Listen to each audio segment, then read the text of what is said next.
نحمده ونصلي على رسوله الكريم اما بعد فاعوذ بالله من الشيطان الرجيم بسم الله الرحمن الرحيم رب اشرح لي صدري ويسر لي امري رب اشرح لي صدري ويسر لي امري واحلل عقدة من لساني يفقهوا قولي رب زدني علما اللهم ارزقنا اخلاص اللهم ارنا الحق حقا وارزقنا اتباعه وارنا الباطل باطلا وارزقنا اجتنابه الہی آمین۔ آج کا ہمارا موضوع ہے انشاءاللہ اسلامی مہینے شعبان کے فضائل اور اعمال اور شب برات کی حقیقت۔ شعبان اسلامی سال کا 8واں مہینہ ہے جو رجب کے بعد اور رمضان المبارک سے پہلے آتا ہے۔ اس کو شعبان کیوں کہا جاتا ہے؟ اس کا یہ شعب سے نکلا ہے یہ لفظ شعبان، جس کا روٹ ورڈ ہے شین عین اور با، جس کے معنی ہے جدا جدا ہونا۔ چونکہ عرب اس مہینے میں پانی کی تلاش کے لیے پھیل جایا کرتے تھے، اسی لیے اس مہینے کا نام شعبان پڑ گیا، اور آج بھی اسی نام سے پہچانا جاتا ہے۔ شعبان وہ مہینہ ہے جس میں رسول صلی اللہ علیہ وسلم نے رمضان کے بعد سب سے زیادہ روزے رکھے۔ حضرت اسامہ بن زید رضی اللہ عنہ بیان فرماتے ہیں، میں نے کہا اے اللہ کے رسول صلی اللہ علیہ وسلم، میں نے آپ صلی اللہ علیہ وسلم کو شعبان کے علاوہ کسی مہینے کے اتنے روزے رکھتے ہوئے نہیں دیکھا۔ آپ غور کریں کہ صحابہ کرام آپ صلی اللہ علیہ وسلم سے اتنی محبت کرتے تھے کہ انہیں پتہ ہوتا تھا کہ آپ صلی اللہ علیہ وسلم کس مہینے میں زیادہ روزے رکھ رہے ہیں۔ جب حضرت اسامہ نے یہ نوٹس کیا تو پوچھا اللہ کے رسول سے صلی اللہ علیہ وسلم کہ اے اللہ کے رسول صلی اللہ علیہ وسلم، میں نے آپ کو شعبان کے علاوہ کسی مہینے کے اتنے روزے رکھتے ہوئے نہیں دیکھا۔ انہیں اندازہ تھا کہ کوئی نہ کوئی بات ہوگی کہ آپ صلی اللہ علیہ وسلم کثرت سے روزے رکھ رہے ہیں، تو آپ صلی اللہ علیہ وسلم جواباً عرض فرماتے ہیں، رجب اور رمضان کے درمیان یہ وہ مہینہ ہے جس کی فضیلت سے لوگ غافل ہیں۔ یہی وہ مہینہ ہے جس میں اعمال رب العالمین کے سامنے پیش کیے جاتے ہیں۔ بس میں پسند کرتا ہوں کہ جب میرے اعمال پیش کیے جائیں میرے رب کے حضور تو میں روزے کی حالت میں ہوں۔ یہ سنن النسائی کی روایت ہے۔ تو کیا پتہ چلتا ہے کہ آپ صلی اللہ علیہ وسلم کثرت سے روزے اس لیے رکھا کرتے تھے کہ اس مہینے میں اللہ کے حضور نامہ اعمال پیش کیے جاتے ہیں، اور آپ صلی اللہ علیہ وسلم اس بات کو پسند فرماتے تھے کہ جب رب کے پاس نامہ اعمال پہنچے تو آپ کس حالت میں ہوں؟ روزے کی حالت میں ہوں۔ اس کے علاوہ اور بھی احادیث ہیں۔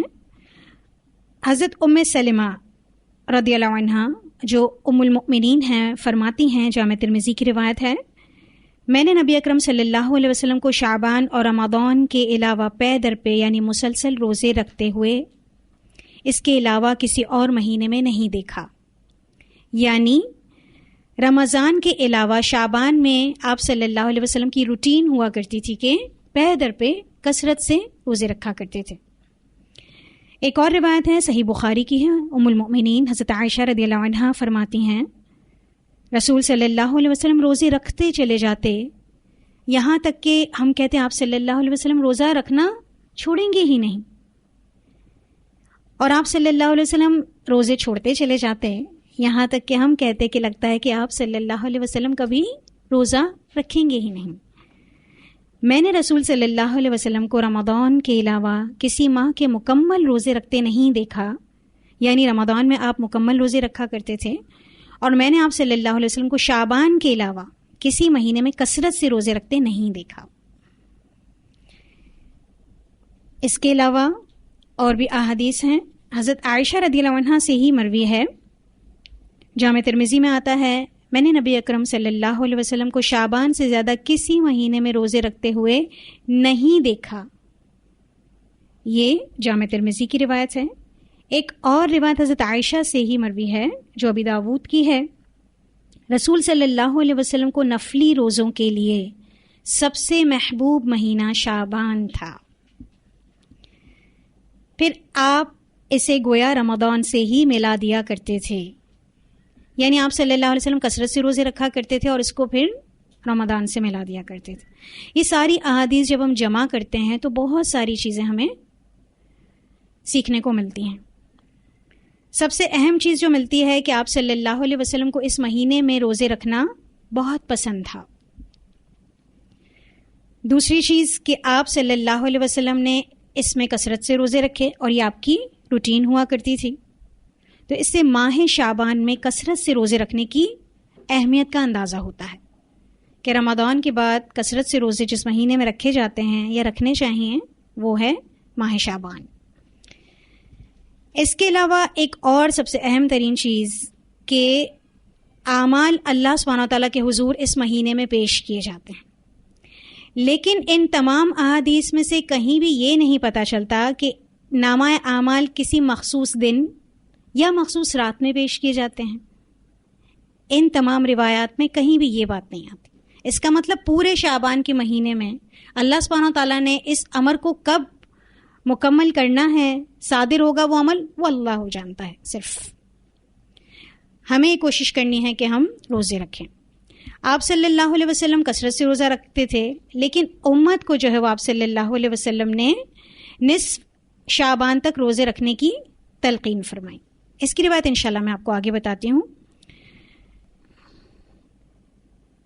یہ والی جو احادیث ہیں اس میں ایک امپورٹنٹ بات اور بھی پتہ چلتی ہے کہ جہاں اللہ کے حضور نامہ اعمال اس مہینے میں پیش کیے جاتے ہیں، اس کے علاوہ جو دوسری احادیث ہم پڑھتے ہیں ان سے پتہ چلتا ہے کہ اعمال نامہ صبح و شام بھی اللہ کے حضور پیش کیا جاتا ہے، جس کے لیے روایت ہے اللہ تبارک و تعالیٰ فرشتوں سے جو فجر و عصر کی نماز میں حاضر رہتے ہیں جب آسمان پر جاتے ہیں تو پوچھتا ہے، یہ ڈیوٹیز چینج ہوتی ہیں فجر اور عصر کے وقت، فرشتوں کی ڈیوٹیز چینج ہوتی ہیں، تو جب یہ ڈیوٹی چینج کر کے اللہ سبحانہ تعالیٰ کے پاس جاتے ہیں تو اللہ ان سے پوچھتے ہیں کہ تم میرے بندوں کو کس حالت میں چھوڑ آئے ہو؟ فرشتے کہتے ہیں یا اللہ جب ہم انہیں چھوڑ کر آ رہے تھے تب بھی وہ نماز میں مشغول تھے، اور جب ہم ان کے پاس پہنچے تب بھی نماز پڑھ رہے تھے، تو وہ ہمارا آخری عمل لے کر، ہمارا نامہ اعمال لے کر صبح و شام یعنی ڈیلی روٹین ہے یہ کہ پہنچتے ہیں۔ اس کے علاوہ ایک جو نامہ اعمال کی ہماری حضوری ہے وہ ہفتہ وار بھی ہوتی ہے، ہفتے میں 2 دن پیر اور جمعرات کو اللہ کے حضور ہمارے نامہ اعمال پیش کیے جاتے ہیں۔ اچھا، پچھلی جو میں نے آپ کو روایت بتائی جس میں فرشتے صبح و شام اللہ کے پاس پہنچتے ہیں اور نامہ اعمال پیش کرتے ہیں، وہ صحیح بخاری کی روایت تھی، اور اب جو میں آپ کو ہفتہ وار جو نامہ اعمال کی پیشی ہے اس کے حوالے سے جو حدیث بتا رہی ہوں، اس میں اللہ کے رسول صلی اللہ علیہ وسلم نے فرمایا پیر اور جمعرات کے دن اللہ کے حضور اعمال پیش کیے جاتے ہیں، اور میں یہ پسند کرتا ہوں کہ جب میرے اعمال اللہ کے حضور پیش ہوں تو میں روزے سے ہوں۔ اس سے بخاری نے روایت کیا ہے۔ تو کامن چیز کیا پتہ چلتی ہے کہ جب نامہ اعمال پیش ہو تو روزے سے ہوں، ٹھیک ہے؟ یہی چیز شعبان میں بھی ہے، لیکن اگر ہم کسی خاص دن کو مخصوص کر لیتے ہیں سال کے، تو پھر یہ چیز تو ہماری 2 اوقات میں بھی ہونی چاہیے اور ہفتے میں 2 دن میں بھی ہونی چاہیے۔ ایسا نہیں ہے، جتنا دین نے بتایا ہے وہ ہمارے لیے کافی ہے۔ یہ ہمارا عقیدہ ہے کہ جو سال بھر کا نامہ اعمال پیش کیا جاتا ہے وہ کب کیا جاتا ہے؟ شعبان میں۔ ہفتہ وار پیش کیا جاتا ہے وہ کب کیا جاتا ہے؟ پیر اور جمعرات۔ اور جو روز مرہ پیش کیا جاتا ہے صبح اور شام۔ اس کا مطلب ہم نامہ اعمال کی اللہ کے حضوری پیش کرنے میں کبھی بھی اپنے آپ کو غافل رکھیں ہی نہ، ہے نا؟ ٹھیک ہے، تو اپنے اعمال کیسے ہیں جب اللہ کے پاس پیش ہوتے ہیں، تو کیا واقعی فرشتے جب لے جاتے ہیں تو خوشی کا منظر ہونا چاہیے یا ہمیں غمگین ہونا چاہیے؟ یہ ہمارے اپنے اعمال پر ہے، ٹھیک ہے جی۔ اس کے علاوہ میں نے آپ سے کہا تھا کہ آپ صلی اللہ علیہ وسلم نے اس مہینے میں کثرت سے روزے رکھے، لیکن امت کے لیے آپ صلی اللہ علیہ وسلم نے فرمایا کہ نصف شعبان تک روزے رکھو۔ اس کے لیے روایت ملتی ہے، سنن ابی داود میں آتا ہے، اللہ کے رسول صلی اللہ علیہ وسلم نے فرمایا اذا انتصف شعبان فلا تصوموا، جب نصف شعبان ہو جائے تو روزے نہ رکھو. یہ جو منع کیا گیا ہے اس میں امت کا ہی فائدہ ہے، تاکہ امت کی جو توانائی ہے رمضان مبارک کے لیے وہ قائم رہے. دراصل شروع میں روزے رکھوا کر عادت کروا دی جاتی ہے کہ ایک مومن جو ہے وہ اس کا جسم عادی ہو جائے رمضان کے روزوں کے لیے، اور پھر اس کے بعد چھڑوا کر اس کی قوت کو دوبارہ بحال کروایا جاتا ہے تاکہ وہ رمضان کے روزے رکھ سکے. اور دونوں مہینوں میں فرق بھی ایسے ہی ہوگا نا، کہ ایک مہینہ ایسا ہے جس میں آپ مسلسل روزے رکھ رہے ہیں، وہ کون سا ہے؟ رمضان. ٹھیک ہے. اس کے علاوہ یہ جو نامہ اعمال کی حضوری ہے اس کے حوالے سے ہمیں غافل نہیں ہونا انشاءاللہ. اس کے علاوہ ہم دیکھتے ہیں کہ ہمارے معاشرے میں شب برات کے نام سے جو اس کو کہہ لیں کہ ایک فیسٹیول سیلیبریٹ کیا جاتا ہے، جس میں کچھ خاص عبادات ہوتی ہیں، کچھ نئے لباس بنائے جاتے ہیں، کچھ خاص قسم کے پکوان بنائے جاتے ہیں. اس میں بالخصوص روزہ رکھا جاتا ہے. جو 14 شعبان اور 15 شعبان کے درمیان کی رات ہوتی ہے اسے شب برات، اور اس کے بعد جو 15 شعبان کا دن ہوتا ہے وہ شعبان کا دن، بڑا دن اور بڑی رات کے نام سے ہمارے ہاں یہ بر صغیر پاک و ہند میں جو بڑا دن اور کے اس حوالے سے. باقی اگر آپ جتنے بھی عربز میں چلے جائے تو بڑا دن بڑی رات کے نام سے کوئی بھی ٹرمز نہیں ہیں. تو ہم دیکھ لیتے ہیں ایکچولی اس کی کیا حقیقت ہے. شب برات، یہ جو لفظ ہے برات، شب کا لفظ جو ہے وہ عربی کا لفظ نہیں ہے، فارسی کا لفظ ہے. اس کے برعکس ہم قرآن پاک میں دیکھتے ہیں لیلۃ القدر کے نام سے ایک رات ہے. تو لیلہ یا لیل یہ دو الفاظ استعمال ہوتے ہیں عربی زبان میں رات کے لیے. تو سب سے پہلی بات تو یہ کہ یہ لفظ شب برات عربی کا لفظ ہے ہی نہیں. کچھ لوگ اسے شب رات کہتے ہیں، تو شب اور رات تو دونوں ہی ایک ہی معنی ہیں. کچھ لوگ کہتے ہیں شب برات. تو برات اگر کہتے ہیں تو وہ جو شادی میں ایک بہت بڑا گروہ لے کر جایا جاتا ہے اس کے برات کہا جاتا ہے. ٹھیک ہے. اور ایک جو ایکچوئل لوگوں نے پروناؤنسیشنز کو برات کر دی ہے، لیکن ہے کیا؟ براعت. تو براعت کے معنی ہوتا ہے بیزاری. سورۃ التوبہ کا آغاز ہوتا ہے براءۃ من اللہ، تو وہاں سے پتہ چلتا ہے کہ برات کا لفظ جو ہے اس کا معنی ہے بیزاری. لیکن اس رات میں کون کس سے بیزاری کرتا ہے یہ کچھ پتہ نہیں ہے، اور اس کا شعبان سے کیا تعلق ہے یہ بھی کچھ پتہ نہیں، کیونکہ قرآن میں احادیث مبارکہ میں کہیں بھی اس رات کا کوئی نام ذکر ہی نہیں ہے. اس وجہ سے پتہ ہی نہیں کہ اس میں کون کس سے برات کر رہا ہے، پہلی بات. دوسرا یہ کہ ہمارے ہاں ایک یہ بھی چیز ہے کہ یہاں پر اس رات میں فیصلے کیے جاتے ہیں، لوگوں کے رزق کے، لوگوں کی زندگی موت کے، تقدیر کے تمام فیصلے جو ہیں وہ اس رات میں کیے جاتے ہیں. اور اس کے لیے جو دلیل پیش کی جاتی ہے قرآن پاک کی وہ سورۃ الدخان کی آیت نمبر 3 اور 4 ہے.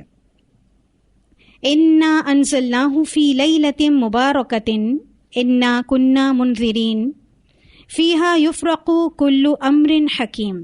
اس کا ترجمہ ہے بے شک ہم نے اس قرآن کو ایک مبارک رات میں اتارا ہے. لیلۃ مبارکہ کے نام سے آ رہا ہے. انا انزلناہ، ہم نے اس کو نازل کیا ہے. کس کو؟ قرآن پاک کو ہم نے نازل کیا ہے لیلۃ مبارکہ میں. بے شک ہم خبردار کرنے والے ہیں اس رات میں. فیہا یفرق کل امر حکیم، اس رات میں یعنی یہ جو لیلۃ مبارکہ ہے جس میں قرآن پاک نازل ہوا ہے اس میں کیا کرتے ہیں اللہ سبحانہ تعالیٰ؟ اس رات میں ہر محکم کام کا، ہر مضبوط کام کا فیصلہ کیا جاتا ہے. اب یہ لیلۃ مبارکہ کون سی ہے؟ کیا نصف شعبان کی رات ہے یا کوئی اور؟ اس کے لیے یقیناً ہمیں رجوع کرنا پڑتا ہے قرآن و حدیث سے. تو قرآن پاک میں اللہ سبحانہ تعالیٰ خود ہی سورۃ القدر میں فرماتے ہیں انا انزلناہ فی لیلۃ القدر وما ادراک ما لیلۃ القدر لیلۃ القدر خیر من الف شہر. اور یہ اینڈ تک صرف اور صرف اسی موضوع پر ہے. تو یہاں سے یہ پتہ چلتا ہے کہ کون سی رات ہے؟ لیلۃ القدر کی رات ہے جس میں قرآن پاک نازل ہوا. اسی کو لیلۃ مبارکہ کہا گیا. تو پہلی دلیل تو جو یہ دیتے ہیں کہ یہ لیلۃ مبارکہ شب برات کی رات ہے، تو یہ یہاں سے اس کی جو ہے وہ سمجھ لیں نفی ہو جاتی ہے. ایک اور جو قرآن پاک سے ہمیں دلیل ملتی ہے وہ سورۃ البقرہ کی آیت نمبر 185 ہے، شہر رمضان الذی انزل فیہ القرآن، رمضان وہ مہینہ ہے جس میں قرآن نازل کیا گیا. تو رمضان میں ہی کون سی رات آتی ہے؟ وہاں سے ہمیں پتہ چلا سورۃ القدر سے کہ رات کون سی مبارک رات؟ لیلۃ القدر ہے. یہاں سے کیا پتہ چل رہا ہے کہ یہ رات کس مہینے میں آتی ہے؟ رمضان کے مہینے میں آتی ہے. تو رمضان اور شعبان دونوں ساتھ ساتھ جڑے ہوئے تو ہیں. اچھا یہ رات ہے کب؟ پورے مہینے میں سے ایک رات ہے. اس میں بھی آپ صلی اللہ علیہ وسلم اس کی وضاحت میں، جو آپ صلی اللہ علیہ وسلم اس کو آخری عشرے کی طاق راتوں میں تلاش کیا کرتے تھے. اور یہ اتنی مشہور باتیں ہیں کہ ہمارے معاشرے میں بچے بھی جانتے ہیں کہ قرآن کب نازل ہوا، شب قدر کب آتی ہے. تو یہ ساری وہ چیزیں جو نون ہیں. اس کے باوجود یہ آیت آپ بہت سارے سورسز دیکھیں گے، میگزینز، آپ سوشل میڈیا، ٹیلی ویژن، جتنے بھی سورسز ہیں ان سب میں آپ اس آیت کو ضرور دیکھیں گے. اس کے علاوہ اور بھی بہت سی فیبریکیٹڈ احادیث ہیں جو انشاءاللہ میں آپ کو بتاؤں گی، تو وہ بھی آپ کو بہت زیادہ ملیں گی. لیکن جب اس کو سرچ کیا گیا ہے تو وہ صحیح احادیث نہیں ہیں. صحیح احادیث ابھی فی الحال ابھی تک میں نے جتنی سنائی اس میں سے وہی ہیں جو آپ کو میں نے سنا دی. تو اس وضاحت سے کیا معلوم ہوتا ہے کہ لیلۃ المبارکہ کون سی رات ہے؟ لیلۃ القدر کی ہے، جو کہ رمضان میں آتی ہے، شعبان میں نہیں. اور رمضان میں بھی آخری عشرے میں آتی ہے کہ آپ صلی اللہ علیہ وسلم کے ارشاد کے مطابق لیلۃ القدر کو رمضان کے آخری عشرے کی طاق راتوں میں تلاش کرنا چاہیے. صحیح بخاری کی روایت ہے، ام المؤمنین حضرت عائشہ رضی اللہ عنہا فرماتی ہیں آپ صلی اللہ علیہ وسلم رمضان کے آخری عشرے میں اعتکاف فرماتے اور فرماتے رمضان کے آخری عشرے میں شب قدر تلاش کرو. اور مفہوم ہے کہ آپ صلی اللہ علیہ وسلم اپنے گھر والوں کو بھی جگایا کرتے تھے. تو یہاں سے یہ پتہ چلتا ہے کہ یہ رات عبادت کی رات ہے. اور سورۃ القدر میں بھی پتہ چلتا ہے کہ یہ رات کتنی راتوں سے افضل ہے. 1000 سالوں، 1000 مہینے نہیں، 1000 سالوں سے بہتر ہے. تقریباً 83 سال بنتے ہیں. تو ایک رات کی عبادت 83 سال کی راتوں کے برابر ہو جاتی ہے. وہ رات اگر ہم کسی اور مہینے میں تلاش کر لیں گے تو اس اجر سے ہم محروم رہ جائیں گے.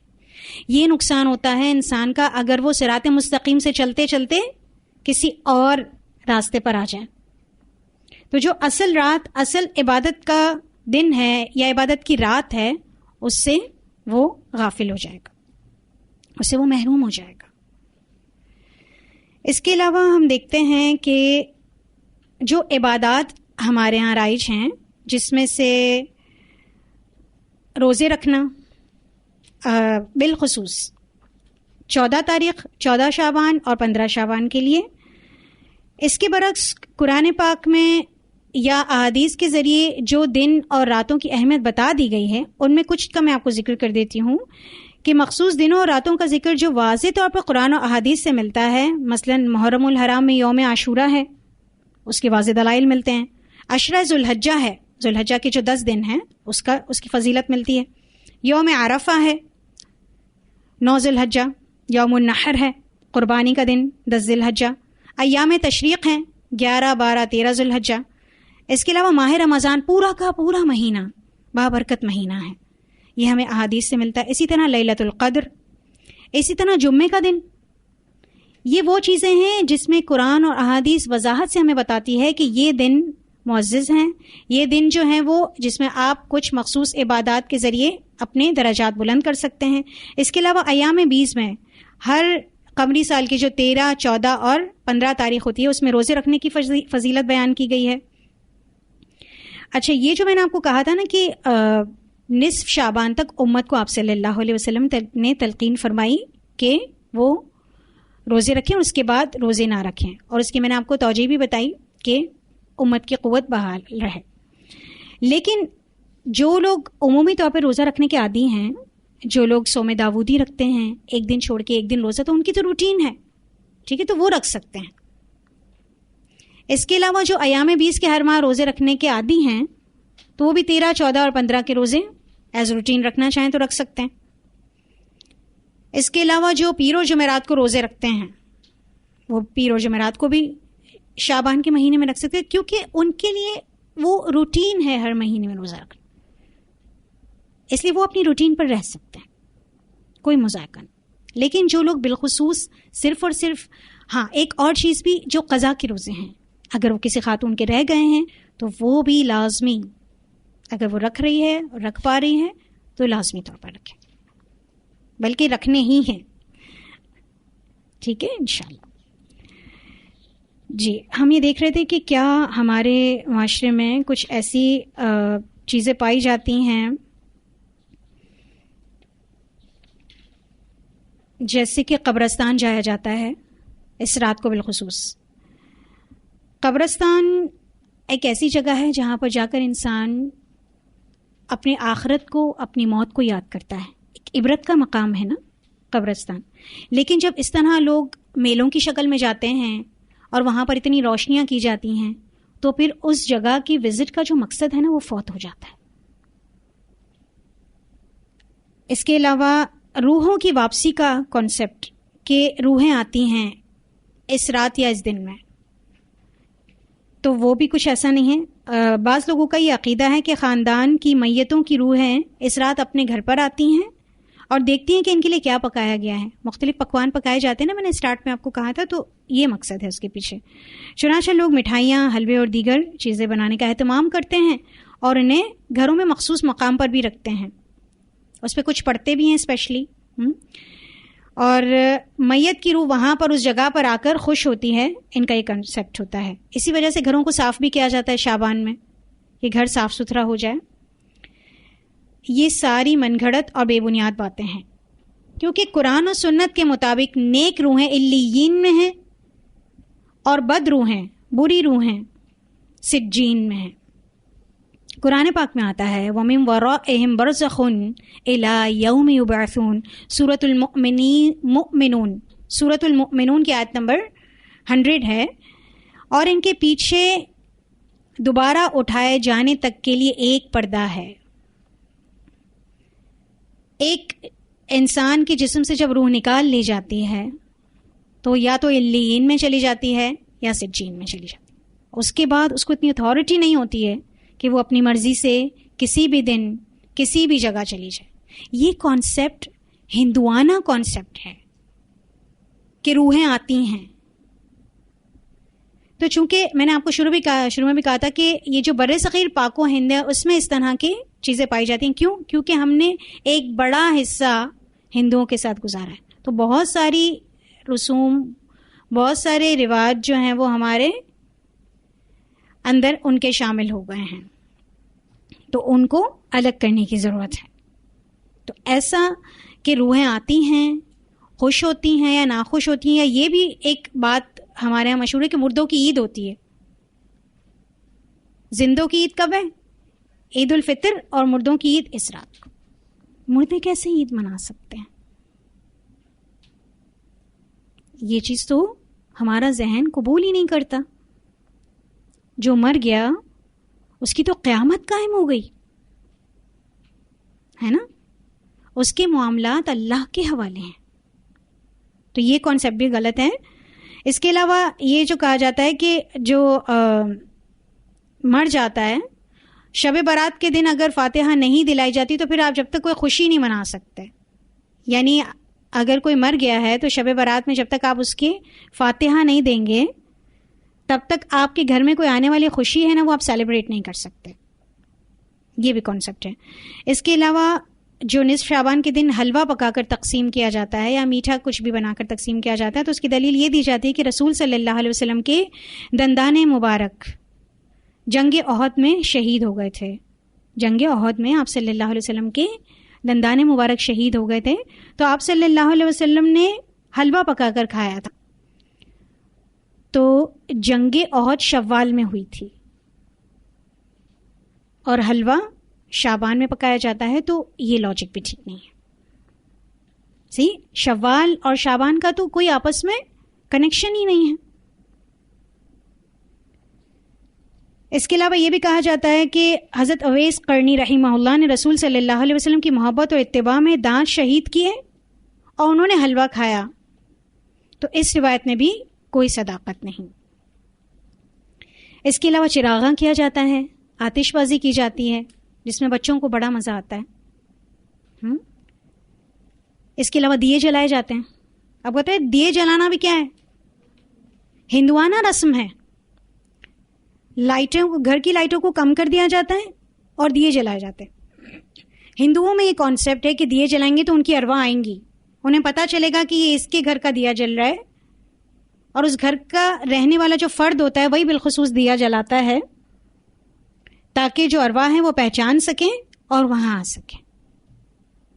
تو یہ ہمارا کانسیپٹ نہیں ہے۔ اللہ سبحانہ تعالیٰ ہمیں درست دین پر رکھے۔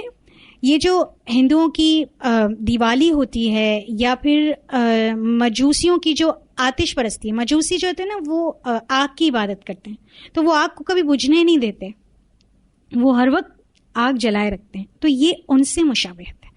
اور اللہ کے رسول صلی اللہ علیہ وسلم نے فرمایا من تشبہ بقوم فہو منہم، سنن ابی داود میں آتا ہے جو کسی قوم کی مشابہت اختیار کرتا ہے وہ انہی میں سے ہے۔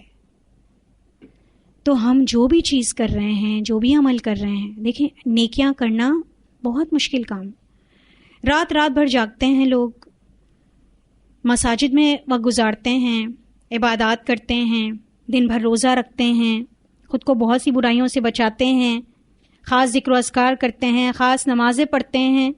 یہ آسان کام نہیں ہے، لیکن کیا دین نے یہ سکھایا؟ دیکھیں عبادت کی اصل روح کیا ہے؟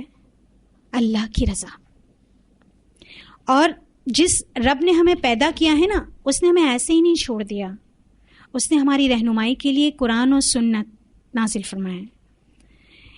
اس میں جو بھی چیز ہمیں ملتی ہے وہ تو ہم لے لیں گے، اس کے علاوہ جو بھی آپ صلی اللہ علیہ وسلم نے فرمایا فَهُوَ رَدْ، اس کو رد کر دیجئے، وہ رد ہے۔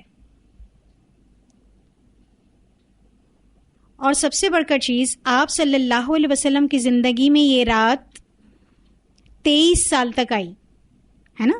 نبوت آپ صلی اللہ علیہ وسلم کو عطا ہوئی 40 برس کی عمر میں، اور پھر آپ صلی اللہ علیہ وسلم کی وفات 63 برس کی عمر میں ہوئی، 63 ایئرز اولڈ آپ صلی اللہ علیہ وسلم تھے۔ تو 23 سال آپ پر شریعت نازل ہوئی، آپ نے اس رات کو کبھی نہیں منا، اور آپ پر جان نچھاور کرنے والے صحابہ کرام انہوں نے بھی کبھی نہیں منا۔ اگر آپ صلی اللہ علیہ وسلم ان سے کہتے تو وہ تو ہم سے زیادہ سبقت کرنے والے تھے۔ صحابہ کرام تو اتنے زیادہ عبادت گزار تھے، اتنے زیادہ عبادت گزار کہ آپ صلی اللہ علیہ وسلم کو انہیں کہنا پڑتا تھا کہ آپ کے جسم کا بھی آپ پر حق ہے، آپ کے گھر والوں کا بھی آپ پر حق ہے، بس کیجئے۔ آپ کو 3 صحابہ کرام کا واقعہ یاد ہوگا کہ 3 صحابہ کرام آئے تھے ام المؤمنین کے پاس کہ آپ صلی اللہ علیہ وسلم کی عبادات کا حال بتائیے۔ تو انہوں نے جب حال سنایا تو انہوں نے کہا کہ آپ صلی اللہ علیہ وسلم تو نبی ہیں، ہم اگر اتنی عبادت کریں گے تو ہم تو وہ درجہ نہیں پائیں گے، تو ہم زیادہ کوشش کریں گے۔ کسی نے کہا کہ میں پوری رات عبادت کروں گا، کبھی نہیں سوؤں گا۔ کسی نے کہا کہ میں سارا سال روزہ رکھوں گا، کبھی بھی فاقہ نہیں کروں گا، یعنی کبھی بھی افطار نہیں کروں گا، ہمیشہ روزے سے رہوں گا، دن خالی نہیں چھوڑوں گا۔ اور کسی نے کہا میں شادی نہیں کروں گا۔ تو آپ صلی اللہ علیہ وسلم کو جب اطلاع ملی تو آپ نے کیا فرمایا؟ نہیں، تمہارے جسم کا بھی تم پر حق ہے، میں روزے رکھتا بھی ہوں اور نہیں بھی رکھتا ہوں، میں نے شادی بھی کی ہے، میں عبادت بھی کرتا ہوں اور سوتا بھی ہوں۔ تو صحابہ کرام اتنے زیادہ موٹیویٹڈ تھے کہ عبادات میں سب سے زیادہ تھے امت مسلمہ میں۔ تو کیا وہ اگر ان روایات کو سنتے تو عمل نہ کرتے؟ بلکہ وہ تو خود عمل کرنے والے ہوتے اور لوگوں کو اور اپنے بعد آنے والوں کو تاکید کر کے جاتے۔ تو جو چیز درست ہے اللہ سبحانہ تعالیٰ ہمیں اس پر قائم رکھے۔ اس کے علاوہ کچھ جو ضعیف روایات ہیں وہ میں انشاءاللہ آپ کو بتا دیتی ہوں کہ ہمارے معاشرے میں جو ضعیف روایات پیش کی جاتی ہیں اس حوالے سے ایک روایت جو پہلے میں آپ کو صحیح روایات نصف شعبان کے حوالے سے جو آتی ہے وہ میں بتا دیتی ہوں۔ پہلے میں نے آپ کو شعبان کی اہمیت پر بتائی، اب نصف شعبان کے حوالے سے جو آتی ہے، بہت ساری من گھڑت روایات کے بعد کچھ چند ایک ہی ہیں جو صحیح درجے پر یا حسن کے درجے پر پہنچی ہیں. اس میں سے یہ ہے صحیح ابن حبان کی روایت ہے، اللہ سبحانہ و تعالیٰ شعبان کی 15ویں رات کو اپنی مخلوق کی طرف نظر رحمت سے دیکھتا ہے، پھر مشرک اور کینہ پرور کے سوا باقی ساری مخلوق کو بخش دیتا ہے. اللہ سبحانہ و تعالیٰ کیا کرتا ہے؟ 15ویں رات کو اپنی پوری مخلوق کی طرف نظر رحمت سے دیکھتا ہے، پھر مشرک اور کینہ پرور کے سوا باقی ساری مخلوق کو بخش دیتا ہے. یہ حسن درجے کی حدیث ہے. ایک اور روایت ہے، بے شک اللہ سبحانہ وتعالیٰ شعبان کی 15ویں رات کو اپنے بندوں پر رحمت کی نظر ڈالتا ہے، پھر مومنوں کو معاف کر دیتا ہے اور کافروں کو ڈھیل دے دیتا ہے. اور یہ ڈھیل کیوں دیتا ہے؟ کہ ہو سکتا ہے موقع دیتا ہے کہ شاید وہ ایمان لے آئیں. اور کینہ پرور لوگوں کو چھوڑ دیتا ہے، یعنی ان کو نہیں بخشتا یہاں تک کہ وہ اپنے دلوں کو کینے سے پاک کر لیں. جب وہ کینے سے پاک کر لیتے ہیں تو اللہ ان کو بخش دیتا ہے. یہ المعجم الکبیر للطبرانی کی روایت ہے. یہ دو روایات ایسی ہیں جو حسن اور صحیح کے درجے پر پہنچی ہیں اس رات کے حوالے سے. لیکن یہاں سے یہ نہیں پتہ چلتا کہ اس پوری رات میں جاگ کر عبادت کی جائے. ایک انسان کا دل کینے سے صاف ہے یا نہیں وہ اس کے پورے سال کے عمل سے پتہ چلتا ہے. تو جو اس نے پورے سال کیا ہوگا وہی اس حساب سے اللہ تعالیٰ اس کو بخشے گا. مشرک کی اللہ سبحانہ تعالیٰ بخشش نہیں کرتا، اس کو ڈھیل دیتا ہے. اس کے علاوہ مومنین کو اللہ سبحانہ تعالیٰ معاف فرما دیتا ہے. لیکن پھر بھی میں آپ کو یہ کہوں گی کہ اس رات کی عبادت کرنے کی کوئی ترغیب یا فضیلت ان احادیث سے پتہ نہیں چلتی. اس رات کی فضیلت پتہ چلی ہمیں، اور اس کے علاوہ ایک اور بھی آتی ہے بات کہ اللہ سبحانہ و تعالیٰ ہر رات کو آسمان دنیا پر آتے ہیں اور فرماتے ہیں کوئی ہے جو مجھ سے بخشش مانگتا ہے. تو یہ کام روزانہ ہوتا ہے کہ اللہ سبحانہ و تعالیٰ جو ہے وہ رات کو آسمان دنیا پر آتے ہیں. کچھ ضعیف اور موضوع روایات ہیں وہ میں آپ کو بیان کر دیتی ہوں. ام المؤمنین حضرت عائشہ رضی اللہ عنہا فرماتی ہیں کہ رسول صلی اللہ علیہ وسلم نے فرمایا شعبان میرا مہینہ ہے اور رمضان اللہ کا مہینہ ہے. یہ موضوع روایت ہے. موضوع روایت کہتے ہیں من گھڑت، فیبریکیٹڈ، جس کو گھڑا گیا ہوتا ہے. صحیح روایت سے پتہ چلتا ہے کہ محرم اللہ کا مہینہ ہے. جو صحیح روایات ہیں اس سے کیا پتہ چلتا ہے کہ محرم کو اللہ سبحانہ تعالیٰ نے فرمایا ہے کہ محرم میرا مہینہ ہے. ایک اور حدیث ہے، حضرت عائشہ رضی اللہ عنہا فرماتی ہیں کہ ایک رات رسول صلی اللہ علیہ وسلم کو بستر پر موجود نہ پا کر میں باہر نکلی تو اچانک دیکھا کہ آپ بقیع قبرستان میں تھے. آپ نے مجھے دیکھ کر فرمایا کیا تمہیں اس بات کا اندیشہ تھا کہ اللہ اور اس کے رسول صلی اللہ علیہ وسلم تم پر ظلم کریں گے؟ میں نے کہا اے اللہ کے رسول صلی اللہ علیہ وسلم مجھے شک ہوا تھا کہ شاید آپ کسی اور بیوی کے پاس چلے گئے ہوں. جب آپ صلی اللہ علیہ وسلم رات کو اٹھے اور گئے تو حضرت عائشہ کو یہ خیال ہوا کہ آپ کہیں کسی اور بیوی کے پاس نہ گئے ہوں، تو آپ ان کے پیچھے گئیں.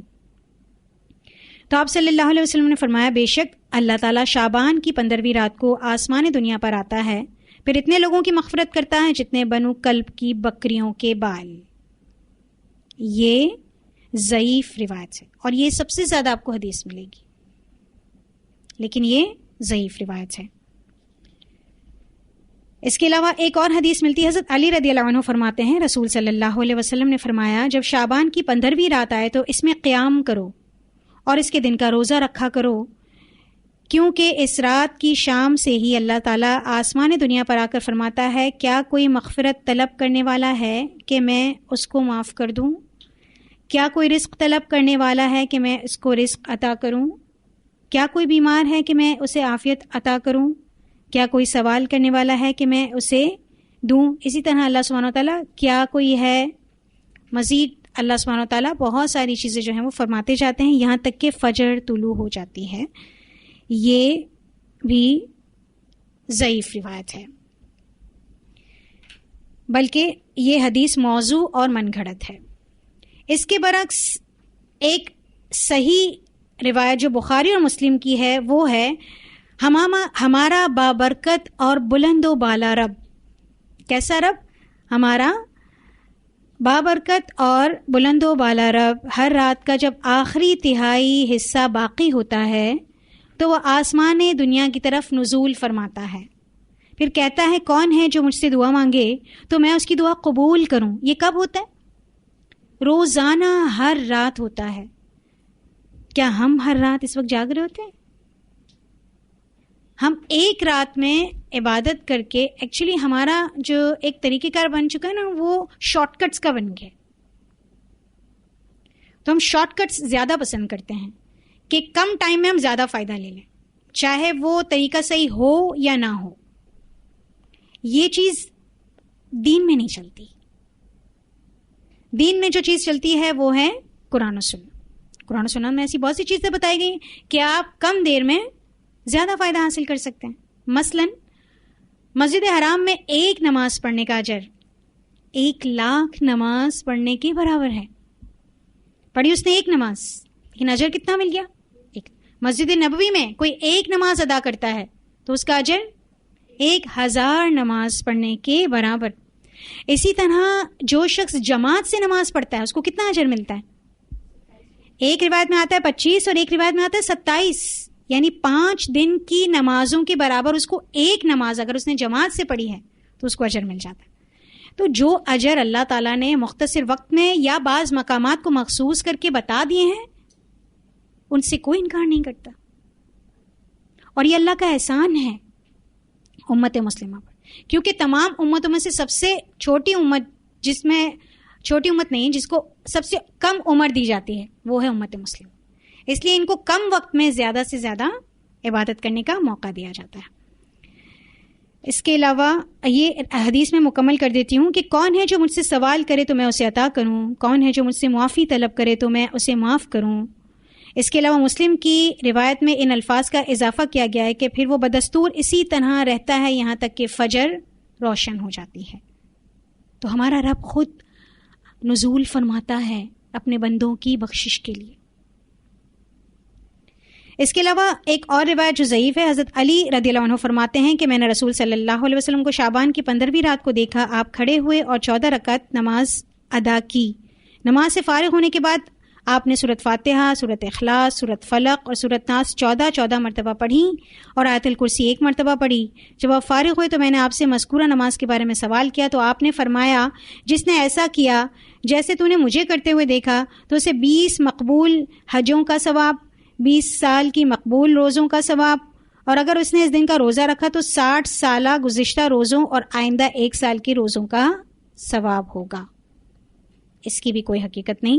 ایک اور روایت ہے حضرت ابو ہریرہ سے مروی ہے، جس نے شعبان کی 15ویں رات میں 12 رکعت نماز ادا کی اور ہر رکعت میں 30 مرتبہ سورۃ اخلاص پڑھی تو وہ جنت میں اپنی جگہ جب تک نہیں دیکھے گا تب تک اس کے موت نہیں آئے گی۔ کوئی آنکھ ایسی ہو سکتی ہے کہ وہ جنت کو دیکھ سکے؟ اور اپنے اہل میں سے 10 جہنمیوں کے بارے میں اس کی سفارش قبول کی جاتی ہے۔ یہ روایت درست نہیں ہے۔ اس کے علاوہ ایک نماز پڑھی جاتی ہے جس کو الصلاۃ الالفیہ کہا جاتا ہے، یعنی وہ نماز جس کے بارے میں نبی صلی اللہ علیہ وسلم نے حضرت علی کو ارشاد فرمایا کہ جو شخص اس رات میں 100 رکعت نماز اس طرح پڑھے، 100 رکعت نماز اس طرح پڑھے کہ سورۃ فاتحہ کے بعد سورۃ اخلاص 11 بار پڑھے تو اللہ تعالیٰ اس کی ہر حاجت پوری کر دیتا ہے، اور اگر وہ لوح محفوظ میں بدبخت لکھا گیا ہو چکا تو اللہ تعالیٰ اسے مٹا کر اسے خوش نصیب لکھ دیتا ہے، اور اس کے آئندہ 1 سال کے گناہ نہیں لکھے جاتے، یعنی 1 سال وہ جتنے بھی گناہ کرے اس کے گناہ نہیں لکھے جائیں گے۔ یہ بھی روایت ضعیف ہے۔ تو اب سوال یہ پیدا ہوتا ہے کہ کیا شعبان کی 15ویں رات منانی چاہیے؟ رات کو جاگ کر مخصوص نوافل پڑھ کر کیا یہ اس دن میں یا اس رات میں کاموں کا فیصلہ کیا جاتا ہے یا نہیں؟ تو صحیح روایات سے اس کا کوئی ثبوت نہیں ملتا۔ شب برات کے نام سے کوئی رات ہو جس کے بارے میں اسلام ہماری رہنمائی کرتا ہو، ایسا کچھ بھی نہیں ہے۔ اس کے علاوہ اور بہت سی چیزیں ہیں جو ہمارے معاشرے میں رائج ہیں، جس میں ایک اور بھی چیز ہے کہ مغرب کے وقت، مغرب کی نماز کے وقت نئے لباس پہن کر مرد حضرات مسجد میں جاتے ہیں اور عورتیں گھروں میں 6 رکعت نماز پڑھتی ہیں 2 کر کے، اور ہر نماز یعنی ہر 2 رکعت کے بعد جو ہے وہ سورت یاسین پڑھتی ہیں، اور جو 6 رکعت ہوتی ہیں اس کی مخصوص نیت کی جاتی ہے۔ 2 رکعت جو ہیں وہ درازی عمر کے لیے ہوتی ہیں، 2 رکعت جو ہے وہ مخلوق کی محتاجی سے بچنے کے لیے ہوتی ہے، اور 2 رکعت رزق میں برکت کے لیے۔ تو اس کی بھی کوئی دلیل نہیں ہے۔ تو یہ کچھ موضوع، کچھ ضعیف روایات تھی جو میں نے آپ کے آگے رکھی، اور جو آپ کو صحیح احادیث تھیں جس کے ذریعے ہمارا دین جو ہماری رہنمائی کرتا ہے ماہ شعبان کے بارے میں، وہ میں نے آپ کو بیان کر دی۔ اب خلاصہ کلام کیا ہے؟ ہمیں کیا کرنا چاہیے؟ ہمیں چاہیے کہ ہم صرف اور صرف قرآن و سنہ کو مضبوطی سے تھامیں۔ سورۃ الحشر میں آیت نمبر 7 میں اللہ سبحانہ وتعالیٰ ارشاد فرماتے ہیں وَمَا آتَاكُمُ الرَّسُولُ فَخُذُوهُ، جو کچھ تمہیں رسول دیں اسے مضبوطی سے پکڑ لو، وَمَا نَهَاكُمْ عَنْهُ فَانْتَهُوا، اور جس چیز سے تمہیں روکیں اس سے باز آ جاؤ، وَاتَّقُوا اللَّهَ، اور اللہ سے ڈرو، ان اللہ شدید العقاب، بے شک اللہ تعالیٰ شدید ہے پکڑ کے اعتبار سے۔ اس کے علاوہ کوئی بھی حدیث گھڑنا اللہ کے رسول صلی اللہ علیہ وسلم پر، اس سے منسوب کرنا اللہ کے رسول صلی اللہ علیہ وسلم کی طرف، یہ بھی ایک مومن کے لیے جائز نہیں۔ اس کے علاوہ صحابہ کرام میں سے کسی بھی صحابی نے اس رات کو مخصوص کر کے نہ کوئی خاص عبادت کی، اور نہ ہی کسی دن کو مخصوص کر کے شعبان کے اس میں خاص کر کے کوئی روزہ رکھا۔ اسی لیے ہمیں اپنے عقیدے کو، ایمان کو درست رکھنا چاہیے، شرک اور بدعت سے بچانا چاہیے۔ سب سے امپورٹنٹ چیز جو اللہ سبحانہ وتعالیٰ معاف کرتے ہیں جس شخص کو، وہ کون ہے؟ جس مومن کا دل کینے سے پاک ہوگا، حسد سے پاک ہوگا۔ تو اپنے دل کو کس سے پاک رکھنا ہے؟ کینے اور حسد سے پاک رکھنا ہے۔ اس کے علاوہ نامہ اعمال کی جو حضوری ہے اس کا احساس کبھی بھی نہیں بھولنا۔ یہاں تک الحمدللہ ہمارا موضوع مکمل ہوا، دعا کے ساتھ اختتام کریں گے۔ وآخر دعوانا ان الحمد للہ رب العالمین، سبحانک اللہم وبحمدک، نشہد ان لا الہ الا انت، نستغفرک ونتوب الیک۔ السلام علیکم ورحمۃ اللہ وبرکاتہ۔